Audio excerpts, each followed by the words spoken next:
Hey guys, welcome back to Arden Sports. We're going to do a little free agency update here, strictly on the New York Mets, and just what the fuck are they doing? So they trade Brandon Nimmo a few weeks back for Marcus Semien. All right, they needed a second base upgrade. Vientos wasn't the answer. Luis Angel Acuna, I he's going to find his way in there somewhere.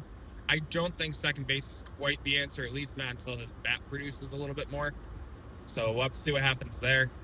So great, you got your guy for second base. They let Edwin Diaz go to the fucking Dodgers as if they need anybody else. And they already have Tanner Scott. I get Tanner Scott didn't really work out the way they wanted him to, but Brusdar Graterol, Tanner Scott, Edwin Diaz is your 7, 8, 9, not necessarily in that order. Good luck if you're facing the Dodgers and not up by 7 going into the 7th inning, because you're screwed.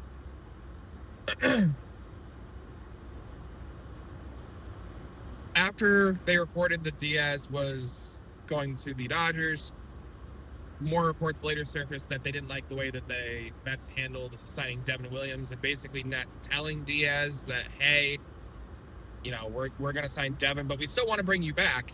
I guess that kind of left a poor taste in his mouth. I don't know why they needed to tell him. It's not like he's under their control at the moment, so technically they don't have to tell him shit, but okay, I guess. Obviously, they signed Devin Williams to a 3-year, $39 million deal or whatever it was. Okay, cool. He kind of sucked as a Yankee last year, but he found his way down towards the stretch, so maybe he can rebound. I don't know.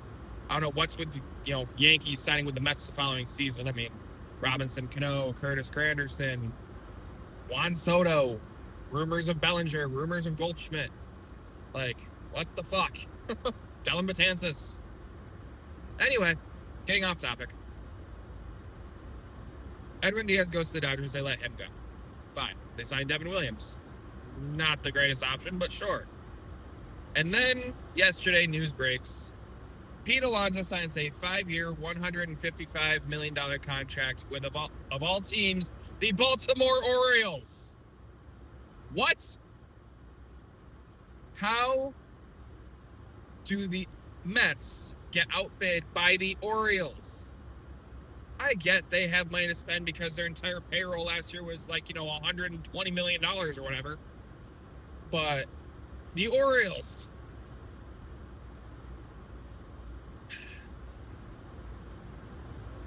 The Orioles have Taylor Ward, Pete Alonso, and Ryan Helsley. Another person the Mets let go. So those are their upgrades so far this offseason, and we're only in early to mid-December. Orioles are trying to get out of the basement of the AL East.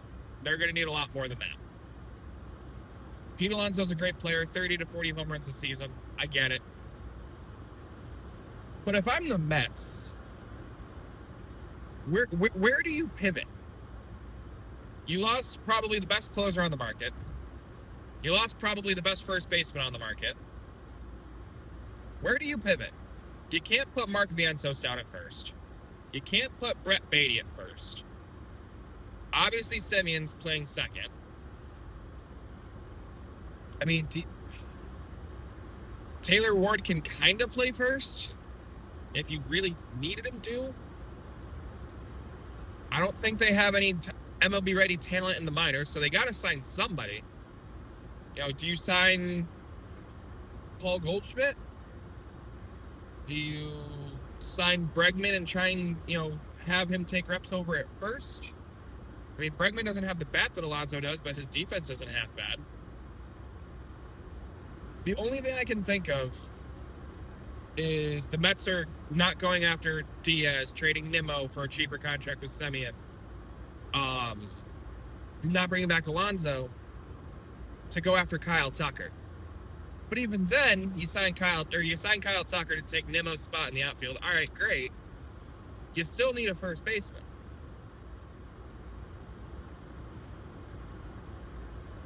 Do you sign Isaac Paredes to be your first baseman? Again, do you try and go after Goldschmidt, bring in Bellinger just to play first instead of play the outfield? I'm not sure what the Mets are thinking at all. Alonso to the Orioles, I think that's a good pickup for them. I know that's a good pickup for them, but they're going to need to do more than Helsley, Alonso, and Taylor Ward if they want to contend in the AL East.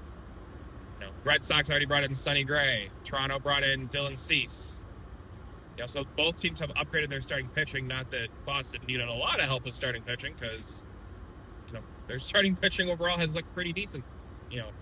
Obviously outside of the couple injuries they had going down the stretch last year. And I'm not sure what Brian Cashman is doing, but having Ryan Yarbrough be pretty much your only signing in mid-December is kind of pathetic. It's not kind of pathetic. It is pathetic. I'm not saying that Yarbrough is not a good pitcher. He is. He can eat up innings as a starter. He can eat up innings as a reliever. Can pitch to a sub-3.2 ERA. I'll take that all day. David Bednar is going to be the Yankees closer. That's fine. We don't need a closer.